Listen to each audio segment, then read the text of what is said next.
Right, have you seen Iron Man? Yes. Iron Man is good. Iron Man has a budget of 140 million. It came out in 2009. These are facts, right? And it looks nice. Now, granted, it's like a character piece, but the guy's suit, he flies around. It requires some significant CG. It's good, and they did that for 140 million. Then 2 years later, 24 additional months of learning how to make CGI superheroes, and with an extra $60 million in their back pocket, they made Green Lantern.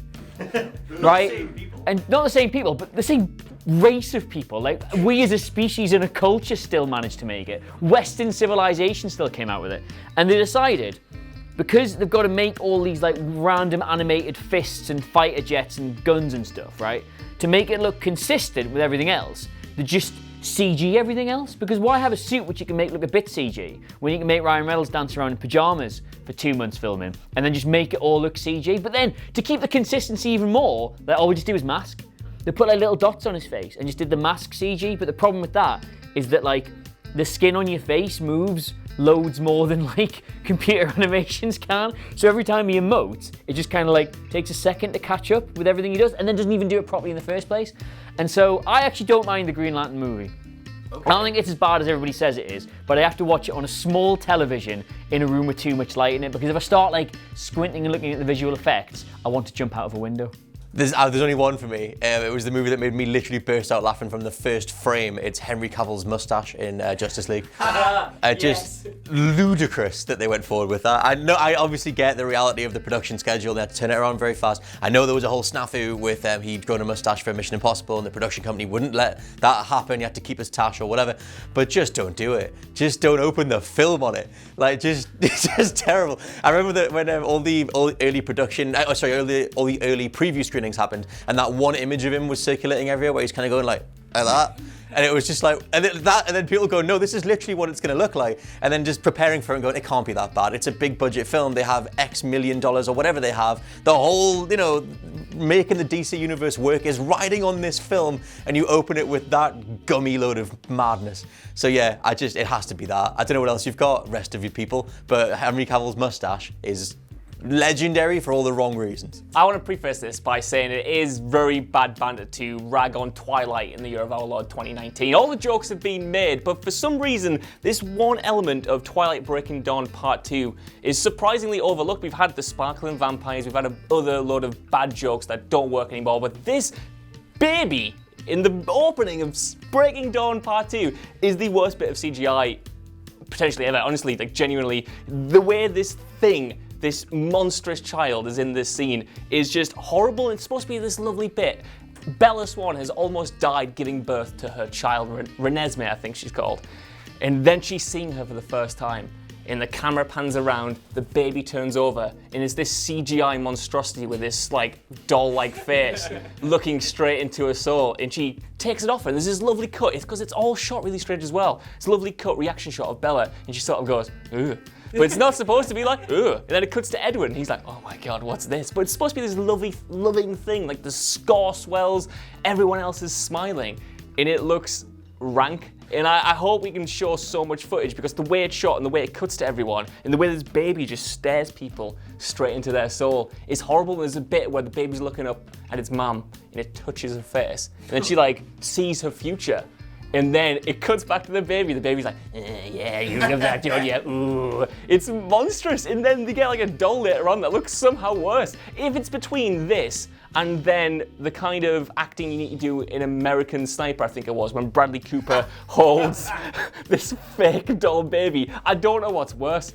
Probably this, because, you've got like emotions, where in the other one you can just tell it's a doll, you can fling it about. I can't kill this CGI monstrosity because it's not real, which is the most frustrating part. I can't fling that out a window because it's not tangible. Well, we will go back first. Do you remember a film called The Thing? 1982? No, not at all. Yeah. We've never played the board game or anything. No. So, can't swear. Brilliant film. Like, we all love it. We could go on forever about how it's great. And all the practical work in that really sold it to us, good sell. 2011. We get The Thing. It's not a sequel, but it's a prequel to what happened to, was it they called them the Norwegians? It's a pseudo-sequel because it follows the exact same events of the first but it's like the origins of like, oh, there's the two-faced thing that's just melted together. And they kind of did all the practical stuff first, but then no, they decided, oh, we're gonna do CG. Let's just show you how all these goblins were made. And then it's just like, from there on, you get one with Tom, and Simon's favourite man in the world, just gets this little like slug thing shoved in his mouth for about what feels like 20 minutes as it slowly encompasses in his face. It just looks like he's holding like just a bad bit of meat there. It looked like you were doing something else, mate. Just looks like- Theory there, definitely it's not. Just looks like Si watching Game of Thrones live at like 2 in the morning. Like, oh. It's true. It was weird that they did the CGI thing on top of the Yeah, and then when like the melty face thing actually melts together and joins forward, it's like, that's bad. But probably the worst one at the very end where, can't remember it, the bad man of this film looks around and he's like part of the thing, the actual thing now. His face is kind of like shaped onto the bigger monster, and then I think he goes like bleh, and like all these little like tentacles come around him. It's like this could have been such a good film if they just stuck with the physical stuff, or like, you know, spent more than 20 pence on it. I got one small one, which we were just talking about before we went on, as to whether or not it counts as bad CGI or bad direction, but it's the moment in Wonder Woman, which is an exceptional film, when Ares does the whole like, burns the 2 eye slots through. And that as an idea is great, because it's quite like intimidating, until you see the actor behind it. It's like, hello. Just this tiny little face of a man, just like, all right, how's it going, mate? I'm gonna beat you up now. Like, that wasn't great, but I think that's probably more direction than CGI. But my choice for the CGI moment, and the worst one in the last 10 years, has to be, it's not even out yet, Sonic. Yes! It's just his teeth. And his legs. And his legs, and his fur, and everything about him looks rank. How dare you say that about Josh Brown? Whoa, I would never insult Josh Brown, but I'm just saying that, like, as a creature that is built of hair, oh wait, I'm starting to see the similarities. It is disgusting. It is, it's reviling to look at him, because it's just like hello, I'm Sonic. Can you go fast? Yeah. He goes and meow. Oh yeah. There's a lot that I'm really skeptical The about fact this that film. they had to just redo the entire film says a lot. Yes, there we go. I mean, that's the perfect explanation of why it's bad, when they even recognise that it is worth shelling out hundreds of millions of pounds more to fix it. Bungled. Right. Technically, this film came out in 2008, but I didn't see it till 2009, so I'm going to allow it. That's still wrong. Why? Oh, no, it's... I thought it was off the decade of the last 10 years. You missing a finger or something? Anyway, so I'm going to go with the bloody monkey scene in Indiana Jones. Oh. It's so bad. It's got the weird car chase that looks like it's never been on a cliff edge, that car chase, has it? It's got the monkeys that look in a completely different place to Shia LaBeouf. It's got Shia LaBeouf in it, for God's sake. It's just dreadful, from the swinging through the trees to the car chase to the bit where they're trying to have to fight off monkeys and they're clearly just going, ugh, there goes the monkey then. It's dreadful. They literally nuked the fridge with that scene. And if I'm not allowed that, then I'll tell you what I'll give you. Literally everything about the Cats trailer. Because James Corden is bad enough, but James Corden as a cat is an abomination. Black Panther's rhinos at the end and the weird CGI fight, like, I think Black Panther is an incredible film, but then you kind of just have some just CGI, just rhinos running around. They're not there. They're not there.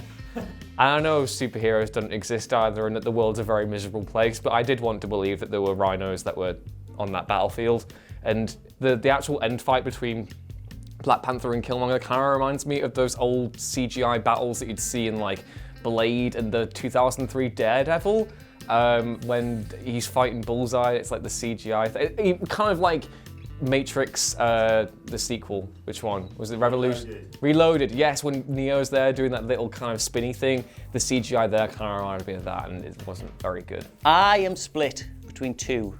It was three, but somebody came along and did Cats. Meow. The first one, which is not the winner, is The Hobbit. The Battle of the Five Armies. Connolly. Billy Connolly. How they massacred my boy. Exactly. On a goat. A big goat. Yeah. It's just awful. Like the amount of money that went into that film, and this entirely CG character, somebody looked at that and said, that'll do. And if you watch it back, it's just an absolute crime.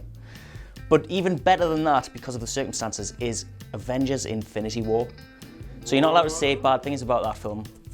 But Bruce Banner, when he goes inside the Hulkbuster, they take off that helmet, and somebody spent 5 minutes putting Bruce Banner's head in there, because it's the wrong size, it's not in HD, and it's completely floating from the rest of his body. It makes no sense. It's awful. Every time I watch it now, it's like, this film is so good. How can that be so bad at the same time? There's lots of choices that can come from actual blockbusters and like well-made movies, and you know, they've all tried, is the bottom line of that. Even with like Deep Blue Sea and all that sort of thing that you could mention where, you know, there's maybe some CGI that isn't quite as realistic as others. They've put the effort in so that it's believably a shark or whatever else.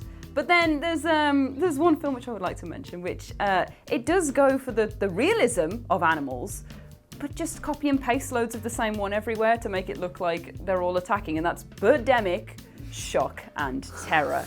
Not just Birdemic, Shock and Terror, which is the director's homage to Alfred Hitchcock's The Birds, about a load of toxic acid-spitting, exploding birds that just appear out of nowhere one day and start attacking everyone because global warming. And it is, it's a sight to behold. I love this film. I love it. I love Whitney Moore. Everything in this film is wonderful because it is literally someone's got a clip art package and just pasted a load of flappy birds over the top of all of these people. And there's a good like 5-minute sequence where they're all with machetes and baseball bats and whatever weapons they can grab from the nearby motel where they've just done all their shagging, and they're just attacking the birds like this for ages, and it loops a bit, and there's just 3 birds just going, Quah!